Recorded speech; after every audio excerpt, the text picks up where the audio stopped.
do we agree with Michael Saylor that ultimately this category, Bitcoin and other crypto assets, could be bigger than SPY? Yes, we do. Absolutely, we do.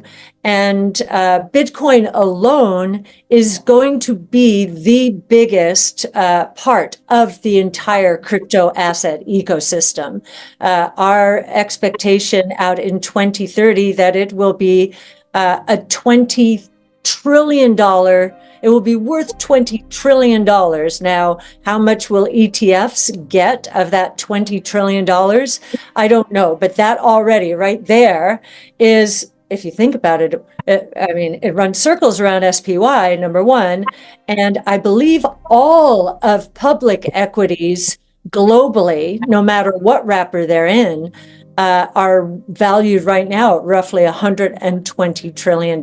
So when I say 20 trillion by 2030, that's a very big category. All of the ETFs out there right now hold about 3.9%, roughly 4% as of today, of all the Bitcoin outstanding. Now, the really interesting thing about that is if you look at on-chain analytics, which our analyst David Puel does for us, you'll see that long-term holders account for, I believe, 15 million of the Bitcoin outstanding, roughly 15 million. Total outstanding right now is 19.5 million. And the total that will ever be outstanding is 21 million. Those long-term holders are not selling. That's what's going on with the price right now. And the flows into the ETFs which have taken the friction out of buying Bitcoin, and which can be used as collateral for loans, whereas Bitcoin itself cannot, suggests to us that, that added 1.5 million to go in Bitcoin is going to have to cover a lot of investors, institutions, and so forth. In other words, the price will have to go high enough to wrest the supply, some of the supply, out of long-term holder hands. And just to clarify, long-term holders, and again, you can track this on chain, they have not moved their Bitcoin from their wallets in at least 155 days. And when that occurs, the odds that they will move their Bitcoin go down dramatically unless the price spikes dramatically. Bitcoin will be the biggest part of the entire crypto asset ecosystem. It will be worth over $20 trillion by the year 2030. This will bring in a lot of institutional players and drive the value of Bitcoin to over $1 million per coin. This is the latest prediction out from Cathie Wood. Recently, Cathie spoke on the rise of the Bitcoin ETFs and how ARK Invest did well despite changes in Grayscale's Bitcoin Investment Trust. She underscored the significance of on-chain analytics in understanding Bitcoin's demand dynamics and emphasized the milestone of Bitcoin supply growth dropping below that of gold. Cathie's analysis suggests that the market increasing efficiency coupled with Bitcoin scarcity post-halving will lead to accelerated price appreciation. Make sure to stick around to the end of the video where Cathie explains how the April Bitcoin halving will change the entire game for the crypto market. Also guys, only a small percentage of my viewers are actually subscribed. If you enjoy staying up to date with finance content, consider subscribing or liking the video. It's free and you can always change your mind. Now here's why Cathie Wood predicts Bitcoin will become a $20 trillion asset. Well, we didn't know until the very end what GBTC was going to do. If GBTC, which was the Grayscale Bitcoin Investment Trust, had cut its fees to where we are or even close, the story would have been very different, I think. Inertia would have kept clients in that fund. But GBTC has donated quite a bit of share. It's at about 1.5%. We're at 21 basis points, ARKB is, because we're looking at Bitcoin as a public good. It's the financial superhighway. And the most important thing to us is that we provide access at the lowest cost to entice as many people as possible to participate in what we believe, in hindsight, will be considered a revolution, a financial services revolution and a monetary revolution. Well, I guess what we were hoping is that as GBT was seeding share, that we would be among the top three, because we believe that 3 ETFs ultimately will win. And we are, against most expectations and against some very formidable and much larger companies, we are number 3. And actually our number is over 2.1 billion now. So we've been very, very pleased. Of course, BlackRock and Fidelity are number 1 and number 2. They're converting their existing client base from GBTC into their own funds and attracting new funds, of course.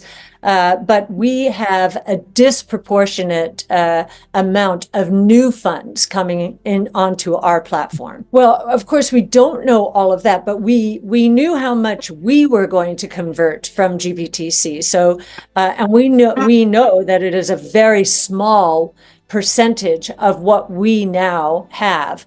Has the rest come from GBTC from other platforms? That's very possible.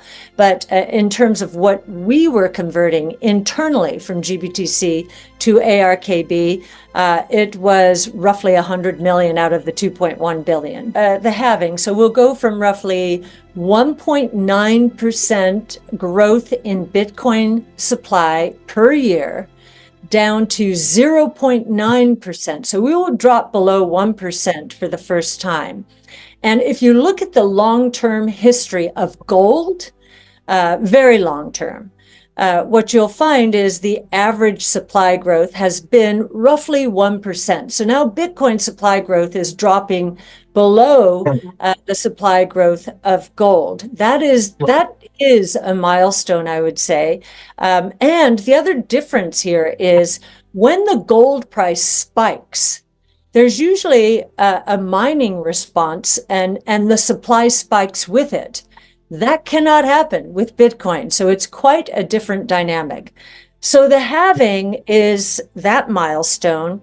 And if you look historically after halvings, it's usually been very good for the Bitcoin price. Now, it doesn't happen right away.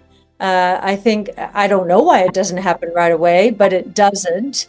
Now that the market's becoming more efficient with ETFs, it might, because think about how many people even know about the halving this time around, when they didn't even know what Bitcoin was 4 years ago. They didn't know what it truly was. And if I can just throw one in terms of how we try and describe what this monetary revolution is, and each one of these words is important. The first, global, that's critical. Private, no government oversight. Digital, decentralized, rules-based monetary system in history. It is what my mentor, and many people know Art Laffer for his Laffer curve and fiscal policy and so forth. He's a monetary scholar as well. And he said, I have been waiting for this for 50 years, ever since they closed the gold window here in the United States in 1971. But I think what we have going for us this time is the financial markets. When you've got the entire ETF infrastructure out there ready to arbitrage these sorts of events, we may pull forward the price increase and accelerate the transition you're talking about. Well, we're representing thousands of people, each of whom is going to make his or her decision about what to do with this Bitcoin. We do not control that decision. Our clients do, and they are individuals who actually have they're definitely not whales. They're just tiptoeing into the space. So I don't think you could describe us as a whale from that point of view.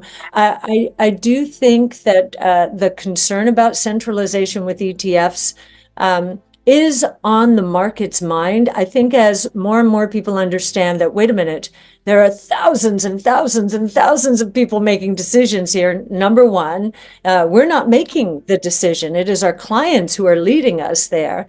And if you listen to that Bitcoin brainstorm, you'll see the movement within the mining community to counter what they perceive as centralization. And so it was very interesting to do a minor Bitcoin brainstorm as our ETFs are taking off. I think something very important happened last year. In March of 23, regional bank crisis here in the United States. Regional banks imploded, some went bankrupt, and Bitcoin exploded. It went from 19,000 to more than 40,000. What did that demonstrate? That demonstrated that Bitcoin does not have counterparty risk like banks do. And so it became a risk-off asset. Before, we had just thought of it as a risk-on asset. When liquidity is flowing, Bitcoin will be one of the prime beneficiaries. But this idea that it is also a risk asset, and as we hope we've shown in our own new asset class paper, white paper, its correlation with other assets is so low that institutions have a fiduciary responsibility from an asset allocation point of view to at least look at it. And if they want to dismiss it, fine. Vanguard did. But what we think that Vanguard is doing is, well, one of two things. Vanguard has never invested in commodities, so it's just treating this like a commodity. For the most part, it hasn't. But we think it's a new asset class, and Vanguard will be depriving its clients of access to a new asset class, which, if there continues to be low correlation of returns, what will happen is those using it will see increased returns per unit of risk, and they will outcompete the Vanguard advisors. So, I think there will become, even for the Vanguard ecosystem, a demand pull. So there's Cathie Wood with her fascinating insights into Bitcoin's journey in the financial world. Even though things didn't go as expected with Grayscale's Bitcoin Investment Trust, ARK Invest did really well, ranking third in the ETF inflows. Cathie's optimism about Bitcoin's future is infectious. She believes it could become the biggest part of the whole crypto space, worth over $20 trillion by 2030. But it's not all just about the big numbers. Cathie also spoke on how the Bitcoin halving and how it will affect prices. She explained how ETFs are making the Bitcoin market more efficient. This means it's easier for regular folks like you and me to invest in Bitcoin. One thing that caught our attention is how Cathie addressed concerns about the ETFs controlling Bitcoin. She makes it clear that the ETFs represent lots of regular people, not just a few big players calling the shots. Anyway guys, hope you all enjoyed today's video and that provided you with some value. I'll see you all in the next one, and as always, all the best.